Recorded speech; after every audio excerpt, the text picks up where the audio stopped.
but I'm gonna get a text from Dave. Why isn't she letting me in? I just started letting people in now. Okay. Oh no, that's right. Dave couldn't make it. He would be.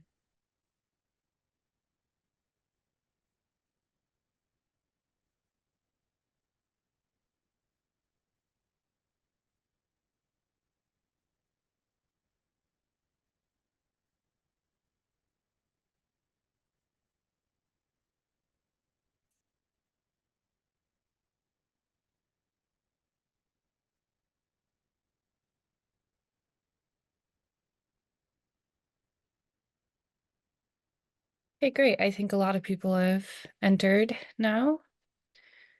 Hi, I'm Kelsey Lynn Mayo, the View Arts exhibition manager.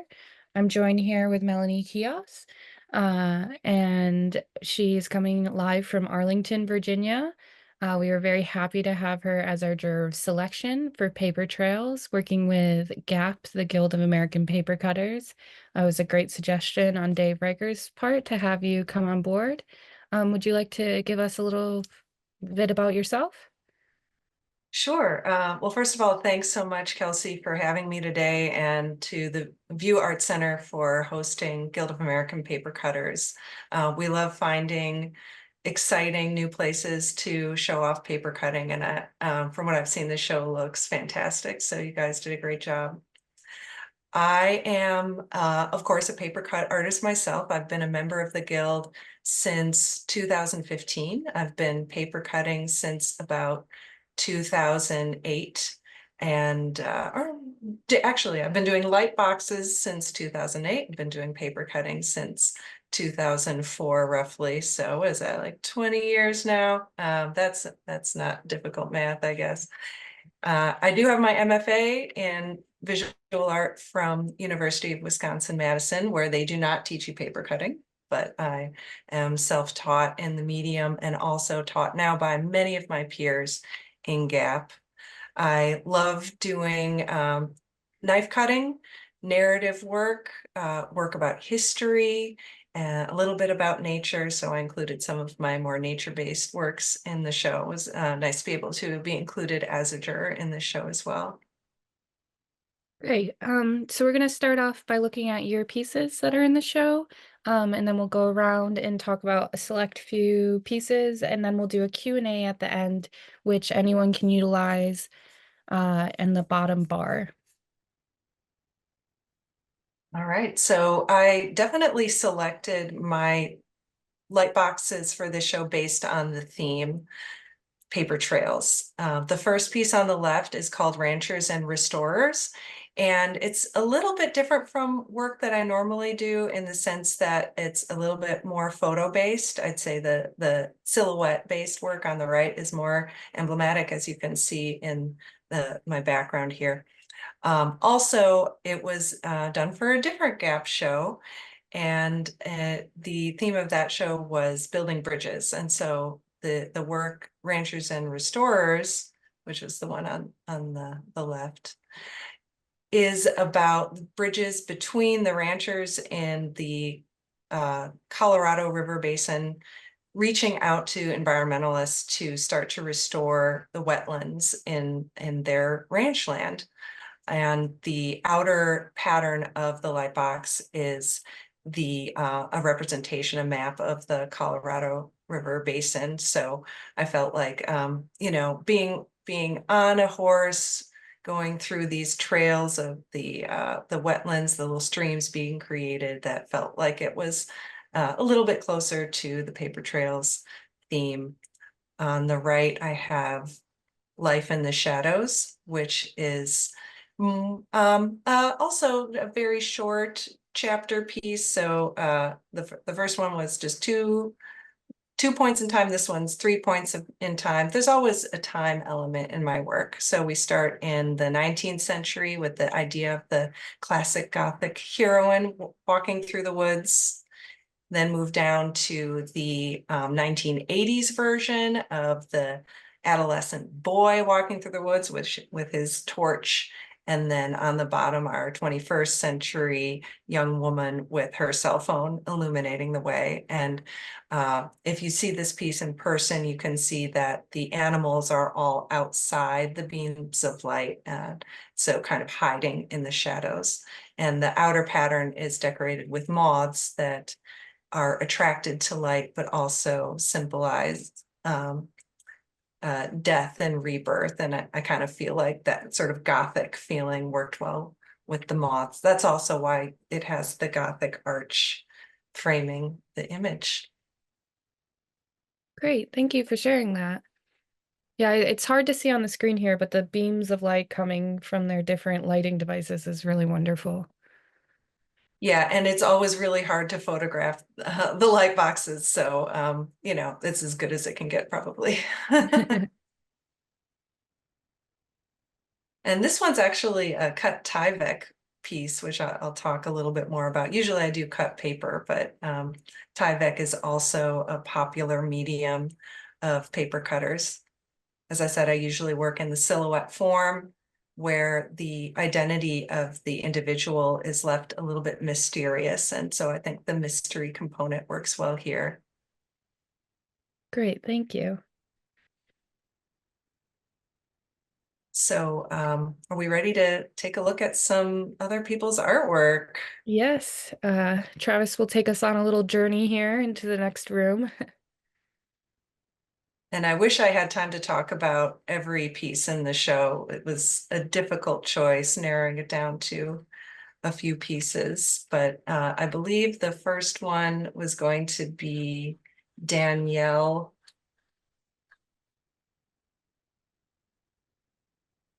Danielle Jones's work. Yes. So actually, we're starting with a piece that's really hard to tell. It's a paper cutting. This is probably the work that, among a couple of works, that the paper cutting is most hidden in the process. But it's also the only piece in the show that features, from my eye, features quilling. Quilling is a close cousin of paper cutting, and we do have a lot of quilling artists in the guild where you create these little paper rolls and mosaic them together. Normally they'd have kind of a more craft-like look with the bright colors, but here Danielle has added paint, it looks like acrylic paint and resin over the quilled pieces to give them a more organic look. They remind me of cells or maybe bubbles. I could imagine being underwater in this piece and the bubbles rippling up maybe amongst weeds or something like that, or perhaps it is more on a molecular level. So a lot of associations here, but we're right away showing kind of the breadth of paper cutting approaches that we'll have in this show. And we can just keep on panning along the wall here. I love the little figures. Happy to have some hikers in the show. It was fun when I was unwrapping them. I'm like, oh, they're so cute and delicate and so lovely little details. Yeah, little personalities.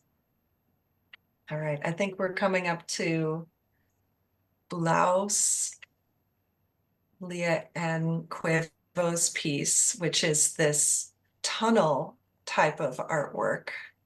On the smaller side for the show, but we do have a lot of intimate pieces, and sometimes the smallest pieces are the most difficult to create because you have to get in there with such fine precision detail. And this piece, I had to look up the title, but apparently Bulaus means trail or footpath in Tagalog. So imagine the artist is either from the Philippines or has a connection with that culture.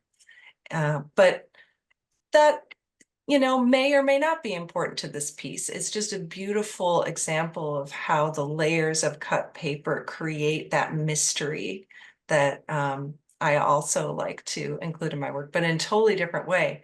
It reminds me of walking through the woods, actually. When you're on a trail, all you can see is the forest right next to you, but then there's the whole park, the whole forest that spreads out for acres or miles that is in mystery, especially in the summer like it is now. It's all, kind of just suggested what's going on out there. So many little things can be hidden in the shadows of a piece like this. So I think getting up close like we are right now is a great way to view an artwork like this one. Beautiful organic line, a lot of very fine, looks like knife cutting to me. Some people specify what kind of cutting they use. Other people don't, so I just making guesses. And if the artist is in the chat, they can certainly volunteer that. Maybe we can include that later.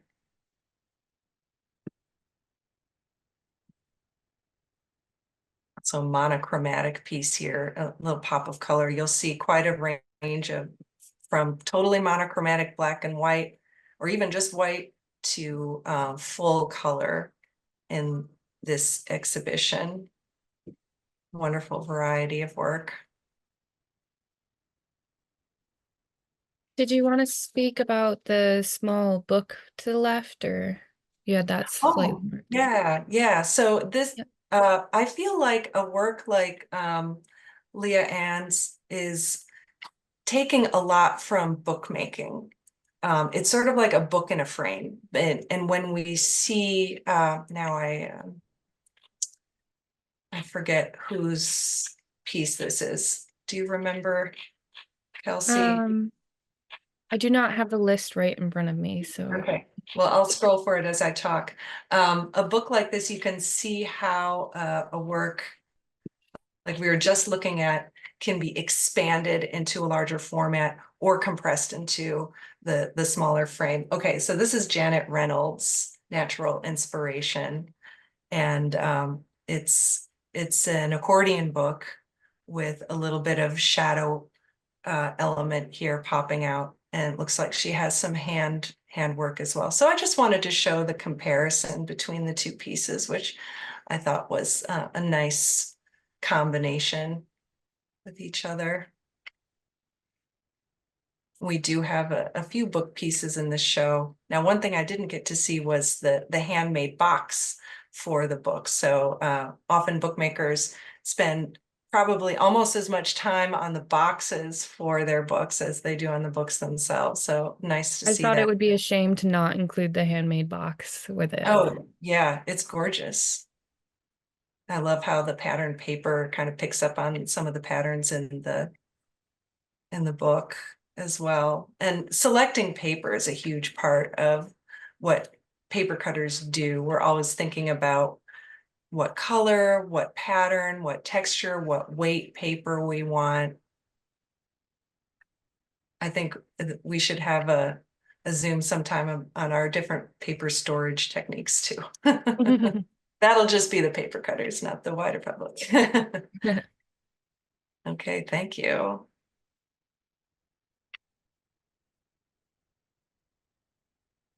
Good call. I was going to miss that one. This is lower down. Yeah, it's So, always good to have two people on the Zoom, catch each other yeah, on things. yeah. Okay, here we have Liu Yanshan's Nature's Agile Ambassadors. So clearly a Chinese style.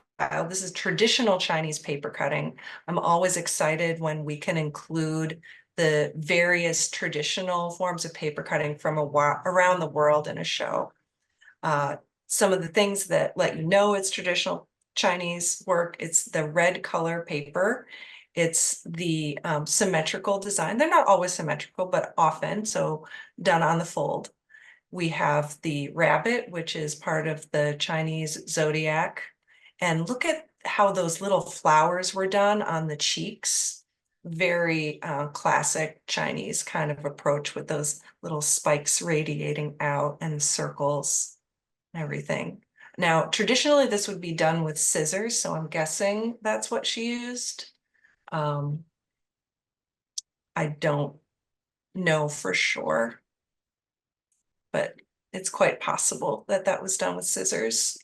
And I kind of like to think of this as maybe the good luck charm of the whole exhibit, because the rabbit is an auspicious animal in Chinese culture, and Liu included several auspicious symbols in the artwork.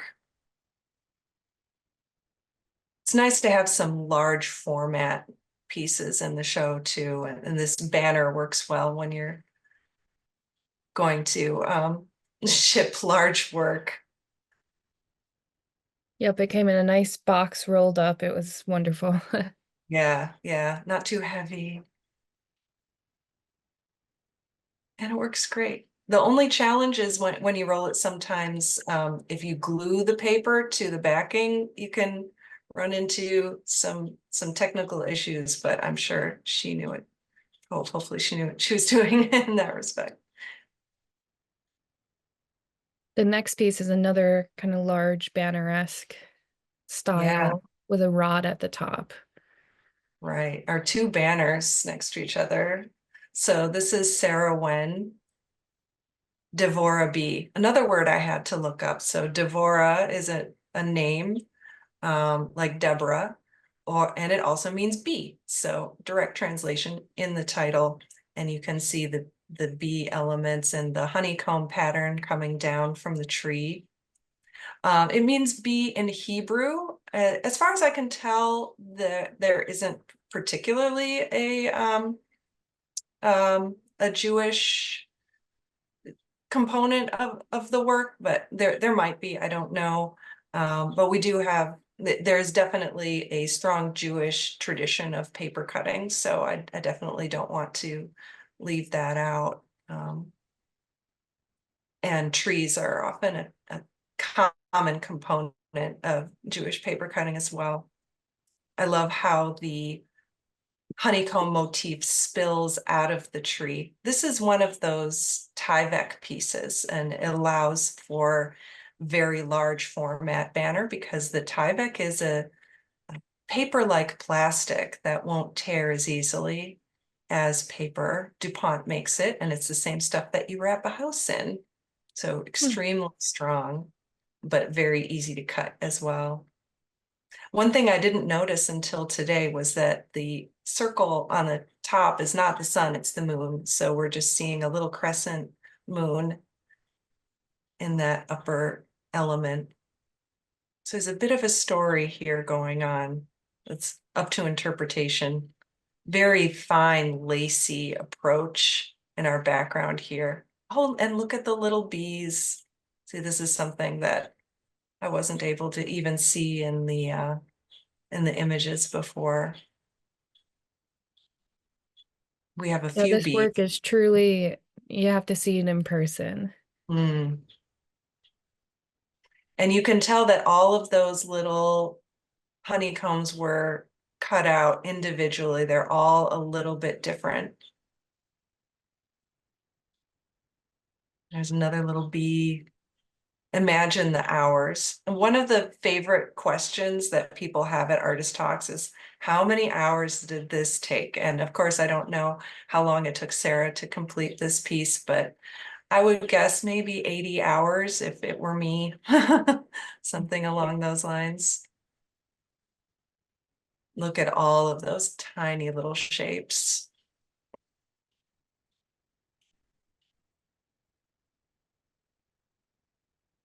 And the beautiful orange backing warms up the piece quite a lot, gives it a luminous quality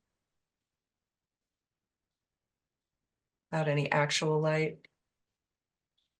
We're going to go into another piece with a bee here, I believe, with Lucretia Beeler's work.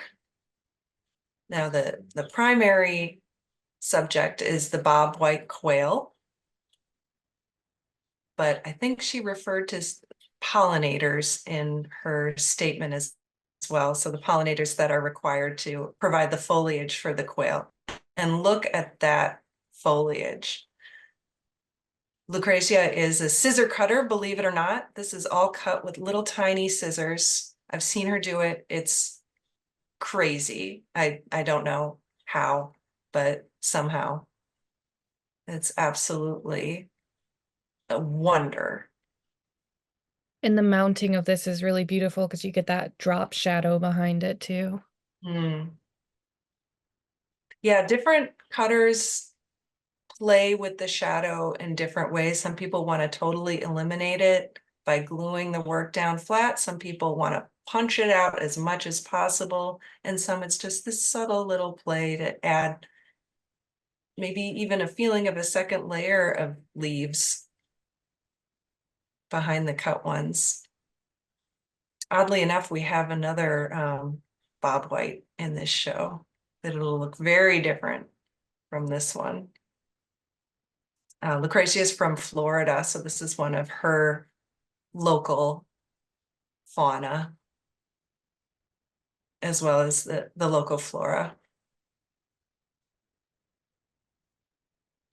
You can imagine the wonderful surprise of coming on a surprising a bird like that. You know, if you were walking along a trail and it was hiding there and you walked so close that it finally was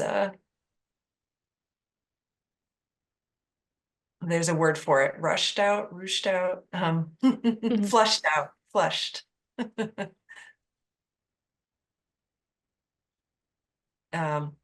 So many hours on something like this. I couldn't even hazard a guess, actually. We'll just have to see if Lucrezia wants to put that in the chat. Yeah, I think she's on the here. She might. Great, great.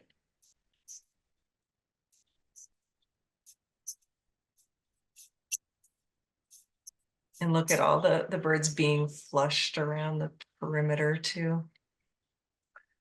So speaking of shadows, as we work our way around, we've got, oh, there's Dave's piece, our organizer, Dave Reichert, and the pine needles. Gotta give a shout out to Dave. A Mhm. simple little piece, but wonderful detail. Okay, so I want to talk about Delaney Meishun Shin's piece, Korean American artist. This one, it's hard to tell right now, but from other photos I saw, this is popping out more than I have ever seen a piece pop out from a wall. Yes, it comes about 10 to 12 inches off the wall. Mhm. So I'm guessing we can see some nice shadow there. And depending on the lighting that you're using in the gallery, you know, you would see even a second image behind the first. Yeah, there's it might be a little hard to tell in the video, but there is a nice shadow that lies behind it. It was actually the hardest piece to light. Yeah, because you just want one shadow, you don't want multiple, right? Yep. And Thumbs when down. because the lights get left over from the last exhibition, so what was on there, it had like 6 shadows almost. Oh my gosh, yeah. Well, I appreciate that attention to detail. So look at all of the little threads of paper connecting the different shapes of the tiger. And did it get dark for everyone or just me? It did get dark. Okay, well, I'll keep talking. Hopefully that'll Oh, brighten up. There we go. sometimes we have automatic lights to save energy, so that might have been what happened. Fun. Okay. Uh, this is Unryu paper, which is a type of mulberry paper, not Tyvek, which is surprising for a piece this large. So you just have to handle with a great amount of care to avoid those tiny little threads from breaking. But unreal paper is pretty strong considering how thin it is. It's very thin. It's similar to rice paper. Delaney talks in her statement about combining elements of her Korean and American or Caucasian culture in her work. And she has a whole series of tigers. This one is called The Warrior. Temporal Threads is the name, I think, of the whole series. And each of the tigers has a different title. Maybe to me, it suggests different aspects of the personality. So the warrior or the nurturer, I forget the other titles, but we're seeing the warrior side. of this personality right now. And just a stunning example of large format cutting and showing off the medium, like no one would not know that this is cut paper if they walked into the room, because you could stick your finger through it if you were that daring. Please don't. Oh, yeah, not a good idea. It is one of those that is very like the tempting nature of seeing something like this in the gallery. You're like wanting to look behind it and Yeah, yeah. And it's probably that far from the wall that you really can kind of look at it from behind, yep. see out the front. It's like a screen. Nice play of the positive and negative space here, thinking about how the flowers are wrapping around the body of the tiger, cutting off the lower part of the body. Paper cutters have to be really thoughtful about design so their artwork doesn't just fall apart.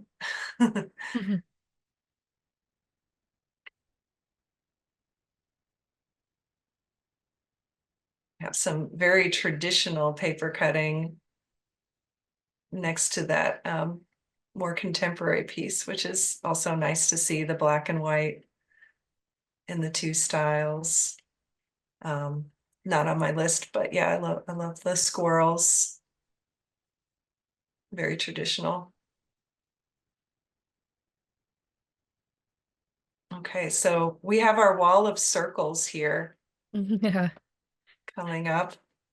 And mainly want to talk about Sam's piece, Sam Rebel. Here's our second Bob White quail, native also not only of Florida, but also of Louisiana, where Sam lives. And this is an example of very traditional Wycinaki, Polish paper cutting.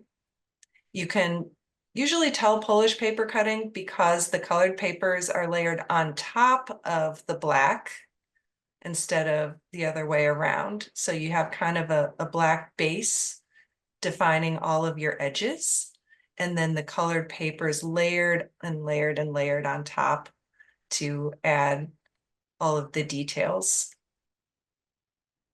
And this would also be done with scissors, not a knife.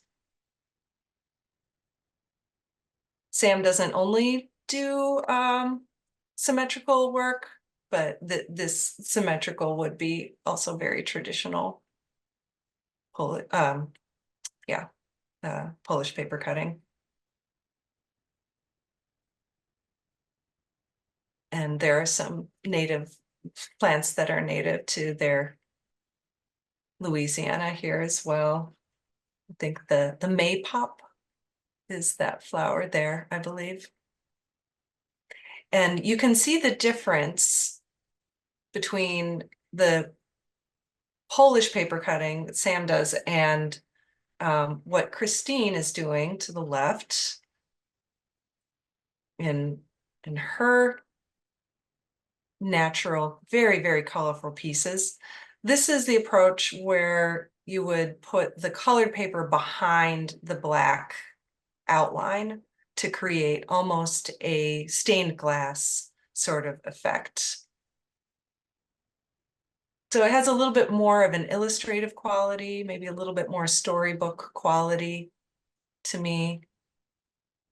Both, This absolutely. these pieces did remind me of stained glass as well. My main medium is glass, and when I was looking at these, it almost looks like little pieces of leading where the black is. Yeah, exactly. Love the tufted titmouse here. So a nice combination and showing the different approaches. We have our monarch life cycle showing off the detail and the butterfly and all of those little caterpillars. Both extremely well crafted, all three extremely well crafted works.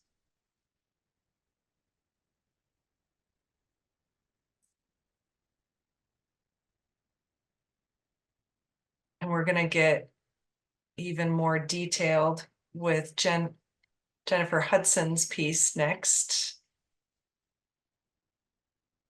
This one Now, blew people away at the opening. yeah, I mean, we almost have to see it.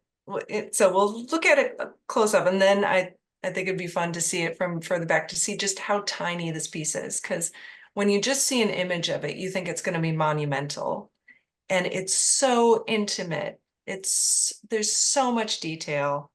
I am certain she's using magnifying glasses or yeah, some kind of magnifier to get all that detail in there. Jen, of course, is very much inspired by nature. Looks to me like fairy tale inspiration in this one with I can imagine someone walking through the forest and encountering the fox like you would in a Grimm's fairy tale in this piece. Very illustrative quality in that Yeah. respect. A lot of personality to that fox. Oh yeah. Look at all the little tiny white lines and the fur patterning. And you can see the layers too a little bit. Like look, well, actually this isn't a layer. This is just a little bit of tiny bit of paper engineering where she's cut away the bottom of the chin of the fox and just popped that out just a little bit from the chest. Just to give it that little tiny bit of dimension. Just one more step, right? For someone like Jen. And of course you can't stop there with all the border work.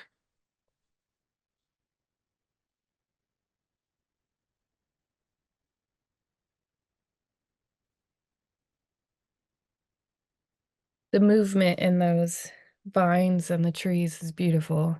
Yeah, and you can see the layers of them here too. I'm guessing she used some kind of separator between the layers to give that extra bit of shadow, similar to one of the first pieces, I think Leah Ann Cuevo's piece, but a little bit more subtle here. But you still get that feeling of being pulled in to the space. It's just a bit more of an open space in this case. Hmm. Still a little mystery there, but it's giving us more probably.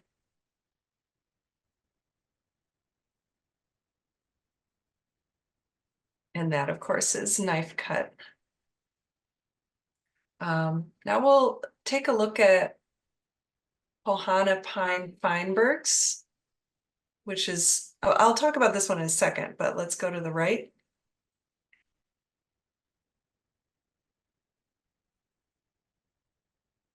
This is of course, not all the artists are familiar to me. This is one artist that I was not familiar with before. And one thing I was blown away by is the fact that this is cut out of craft paper, which I would think would be extremely challenging. But it's completely transformed. The craft paper medium is just elevated here. Look at all of the little bit of gold and silver to turn it into something precious. One of the things I love about this show and this piece is that it's, again, pushing the boundaries of paper cutting. You know, it's not always about illustration or like pastoral scenes and stuff. Like we can get something like this, which is to me looking like it's very much inspired by modernism. I'm thinking like Frank Stella or Kandinsky, even with the overlapping circles. But then we get into the little patterned details between all the overlaps that, of course, a paper cutter probably can't resist doing, adding those tiny details, all the little patterns. It reminds me a little bit, those waveforms reminds me of Japanese printmaking a bit. And I love this piece next to Bonnie Shetsky's Walleye. They're so different, but there are these little connections, like to me, maybe the lighting of other photographs are different, but to me, I could see kind of a bronze, and certainly the silver element in the fish was playing off of the gold and silver in Bohana's piece, and as well as the scale element uh, that was in the circle piece. Awake to Time was the name of that one.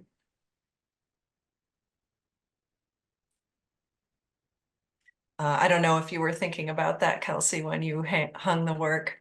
This was a more challenging show to hang because there are so many different ways of cutting happening and different types of scenes.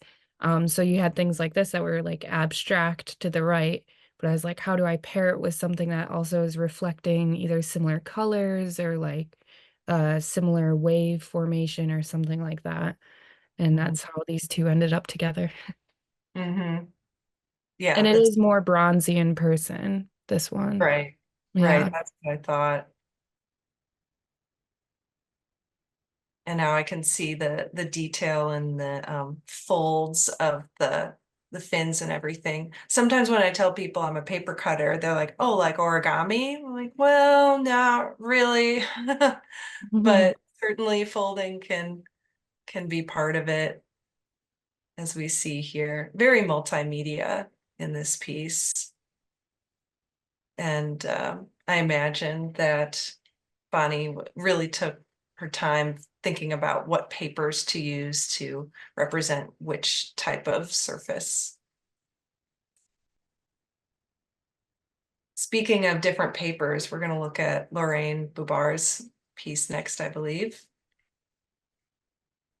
That will be Walking on Water, PM. This piece is interesting too, with the wasp nest. I just wanted to give a Yeah. shout out I there. thought the three of those with the fish and then the Yeah, circles together all lended really well to each other.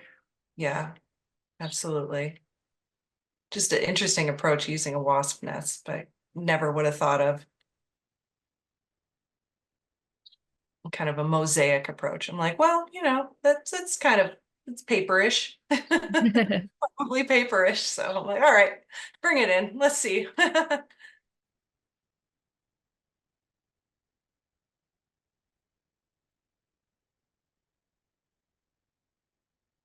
Okay, so this is Walking on Water, PM, and you can see all the different papers being used with the different textures.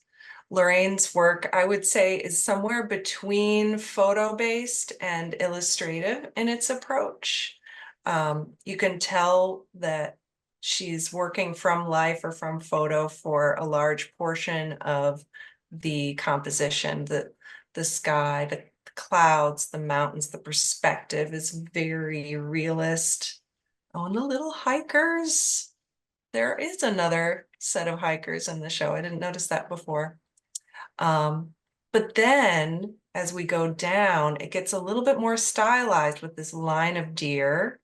And then it almost looks like we're going underground with this root system. So we're going from above ground to underground.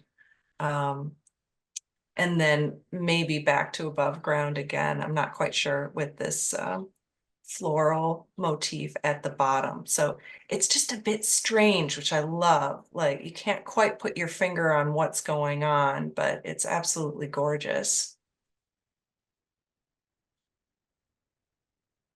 I love the paper she chose for the clouds, those like streaming lines through it. Yeah, so that's Unryu paper again. And you can really see the threads here. Unryu means serpent, and it refers to these serpent-like threads going through the paper. That's what makes it so strong. And also a bit challenging to cut because your knife can get caught on those little threads as well. But it is, you know, it is a great paper. I use it all the time. Like you can see all the little details in the I think those are eagles, right? Golden eagles, wings. Yeah, it And looks like it. yeah, and you can see the layering here too. I haven't talked a lot about layering. Sometimes um, you will cut away the main paper to show a paper underneath. And it gives this sort of in and out kind of quality that we see here with the darker green cut away to show the lighter green underneath. I mean, who knows how many layers are going on in a piece like this. You have to think kind of like a printmaker. It's sort of like a single edition print doing a paper cut. Thinking about how everything's going to line up. Using templates. You can see probably not a lot of glue happening here, so that sometimes the paper is popping out a little bit and sometimes it just sits flat. So probably some glue, but in a limited amount. We usually use archival glues. It could be liquid or could be glue stick, probably a PVA glue or something like that. Keep everything together in the long term. Notice the decision to use brown paper here for the outlines. That softens the landscape quite a bit and makes it a little bit more photorealistic than if she had used black outlines.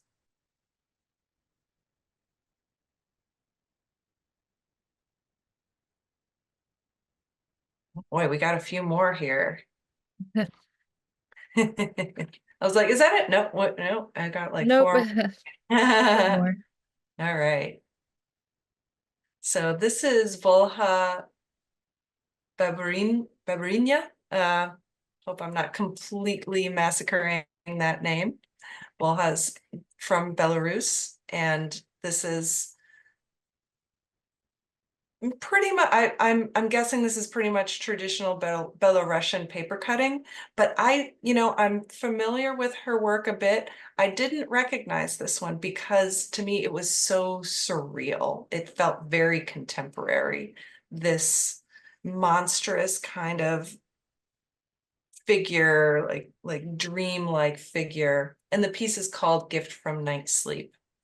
That big guy encasing the human figure. We don't know if it's protective or if it's malicious. I'm guessing protective, but I don't know. Maybe Volha can chime in. It's also possible that this is something from Belarusian mythology, but I just take it as a dreamscape. Super mysterious, and I love a piece like this in a show, in a group paper cutting show, because it shows that paper cutting isn't just these kind of charming, brightly colored craft sort of images, as we all know now, right?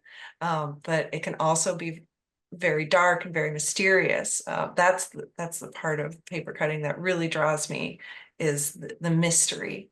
Mm. Frequently.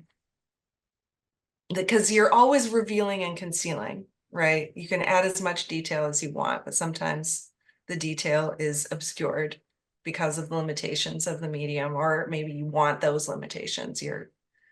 You're taking the benefit of the limitation of the silhouette, or in this case, kind of that screen component of this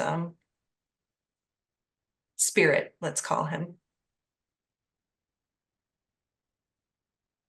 And Vol has two pieces in the show. The other one is red and white. It was hard to decide which one I wanted to talk about, but I felt like this one is a little bit more strange. So I'll always pick the stranger piece.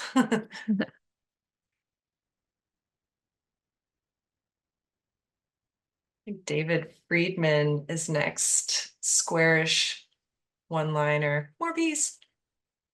Yep. More. I do love bees. Passing Randall, our president there. Okay, so I wanted to talk about this piece because I think it's a really fun take on the idea of a paper trail.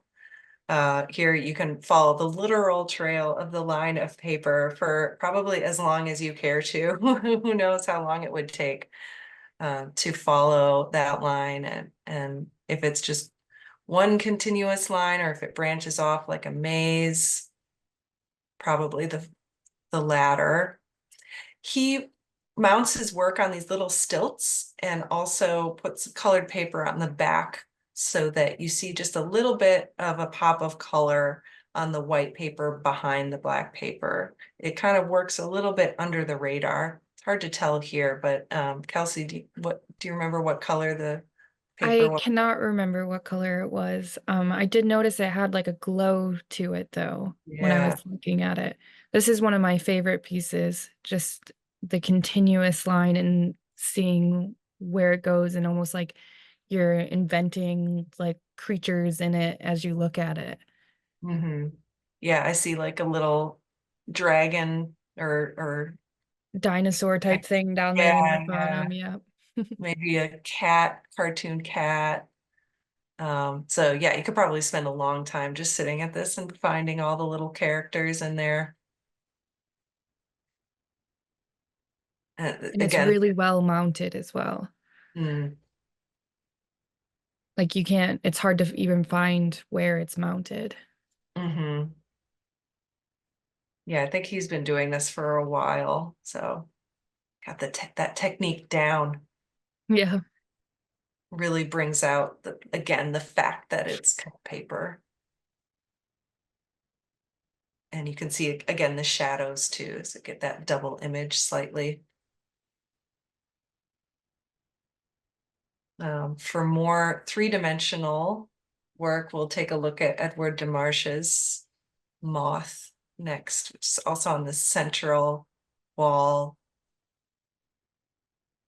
So again, with the concept of folding paper and paper engineering, we certainly like to include our paper engineering.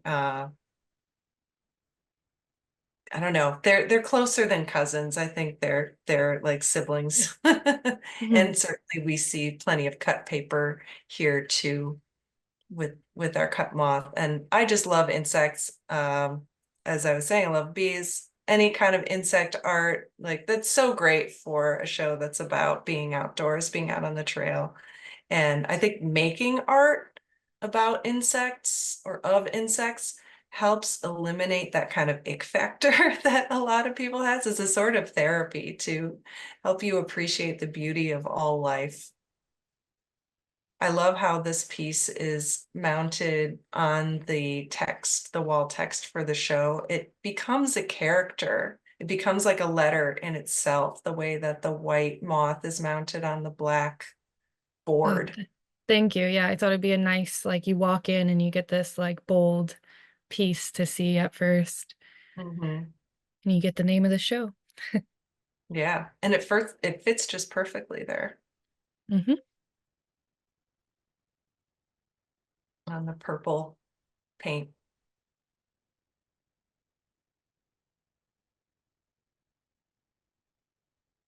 And again, I'm not familiar with Edward DeMarche's work, so Edward, if you're on the call, hope you too, if you're not already a GAP member, join in. We love our paper sculptors. He is on the call. Hopefully he's heard you. Yeah, yeah. Yeah, I think I've seen this moth like in real life, the kind of like ghostly moths, the white, you know. It looks so otherworldly at that scale, of course. Okay, This last piece you chose to talk about, I'm glad you are because it's so beautiful in person that iridescent when you walk around and it changes colors. You just Mm. keep getting drawn into it. Yeah, this piece I have also seen in person myself. Rosa Leff lives in my area, or is from my area. I saw it at the Torpedo Factory Art Center. in Alexandria. She's out of Baltimore, or was recently, in and out of Baltimore. And this piece is again a little bit of an outlier for the theme of the show, but I kind of like the idea of like, well, we have trails in our cities too. We can take urban hikes, right? And here we are seeing the city reflected in a high-rise building, like a skyscraper, and that shiny paper gives us that feeling of looking at a glass building.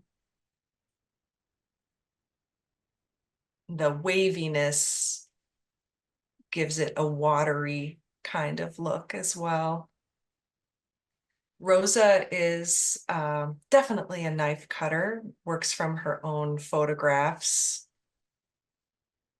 Though I think this piece was kind of part of a collaboration with a lenticular artist. So they both worked from the same photograph, and the other artist made a lenticular out of it. So you can imagine that, if you guys know how, like the up down lenticular concept.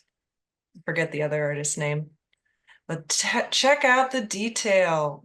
Here's another one of our artists who just will spend limitless hours adding every single tiny detail of the architecture and the landscape and the people in the scene. Everything that's in the photograph pretty much is going to end up in the cutting.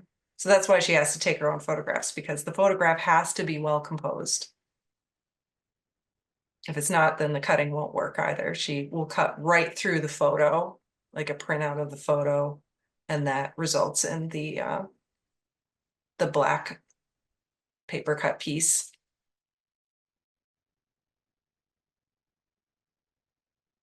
So her work is generally very urban based, like city scenes like this. So I know she was like, I don't know if I should submit to this because I don't do nature, but you know, we had to have Rosa. I'm glad she did.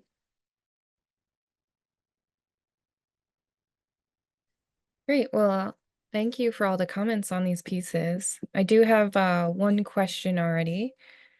Um, Kevin Hohen said, my grandmother had a cutout of an English stagecoach on black paper. Behind the paper was milkweed seed fluff. Have you ever seen this effect? It was probably 80 years old. Milkweed seed fluff. I'm trying to think of A, what that would look like, and B, if I've seen that thing. I don't think I've seen that before exactly, but I have seen natural elements worked into the paper cuttings, less in the older, the vintage cuts. Usually those are fairly pristine, but I could imagine maybe a pressed flower or something like that incorporated into a vintage piece like that. That sounds like it was probably kind of at the golden age of paper cutting, before, or maybe just at the end of the golden age of paper cutting, before photography was as accessible as it's become now. And this is a great way to get a cheap, relatively cheap artwork or portrait. Well, thank you for that.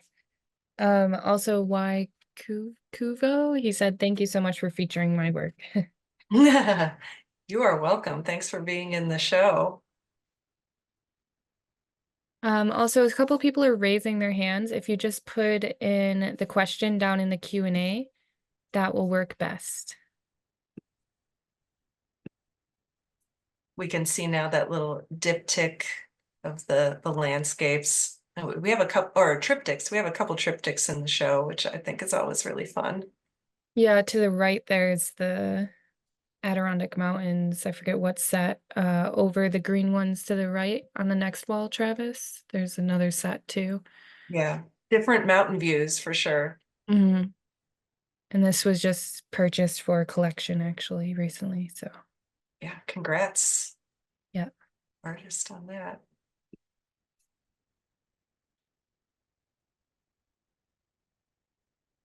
any of those. Oh, we have Liz Ghost right there. I love her work too. Just such strong graphical quality. She does book illustration, the the mountain with the boat, the canoe in the foreground. It's called Mountaintop. Oh, and so a Mm. shout out to Susan Getlin, the artist who did the topographical work.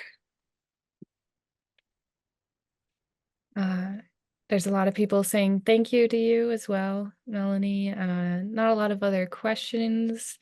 Um, Jersey want to give a shout out to Edward DeMarsh for being a longtime member, though. Oh, okay. So pardon me. I should know as the former membership director. Maybe I just haven't seen his work. Maybe that's it. But yes, thank you so much. I don't see any more. Oh, here's one more. Uh, just a huge thank you to View Arts team, Kelsey and Melanie for the beautiful show. Question for Melanie, were there any parameters or considerations for how you selected the work just in line with the theme? Mm. Yeah, it's a good question. So the first criteria was craftsmanship. It was the piece well crafted, good enough to put into a professional venue.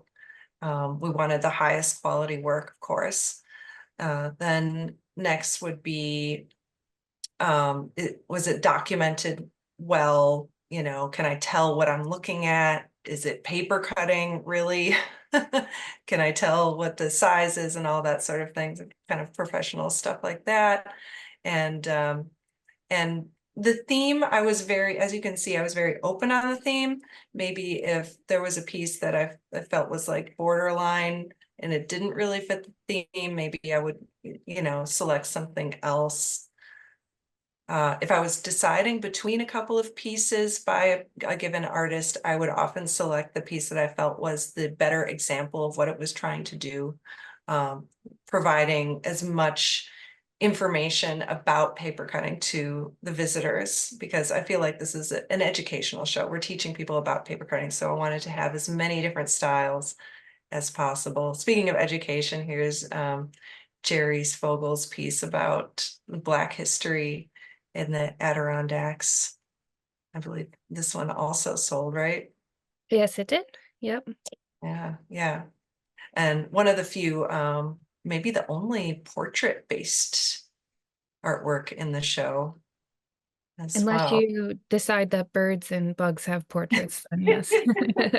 Human portraits, yes, which is tricky. Yeah, getting all the facial features to support each other.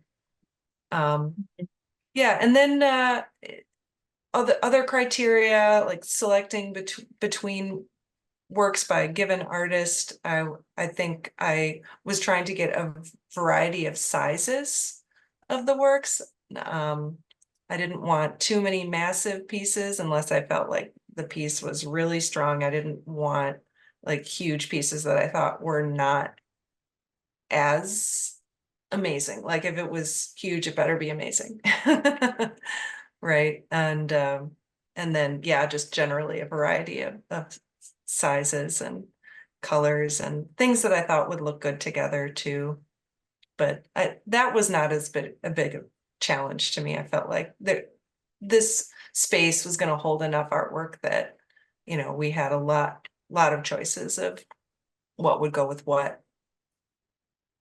Apparently Janice Harrell used milkweed fluff under a cutting of the monarch butterfly. In this show? No, not in this show. Janice isn't. I'm not Yeah, sure. Somebody there you just go. left that comment. There you go. Well, good for you, Janice, for being on the call here and sharing that. That's pretty cool. Yep, someone else chimed in on her behalf, which is nice of them. So. That's awesome. I love it. Yeah. And I imagine people use all sorts of interesting things, though. I'm more of a purist. I pretty much just have paper in my imagery.